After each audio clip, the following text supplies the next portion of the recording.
Hasil Semen Padang vs Sriwijaya FC Liga 2, Aulia Hidayat gagalkan kemenangan Laskar Wongkito. Sriwijaya FC gagal meraih kemenangan pada lanjutan Liga 2 Indonesia. Pada pertandingan yang digelar di Stadion Kaharudin Nasution, Kota Pekanbaru, Riau Rabu, tanggal 10 November tahun 2021, malam.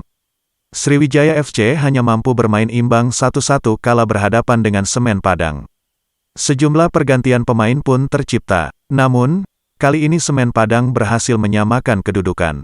Aulia Hidayat berhasil menjebol gawang Sriwijaya FC yang dijaga oleh Rizky Darmawan.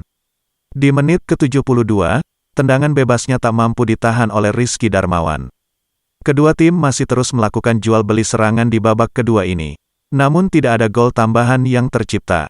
Sriwijaya FC dan Semen Padang bermain imbang 1-1. Jangan lupa subscribe, share, komen, dan like ya!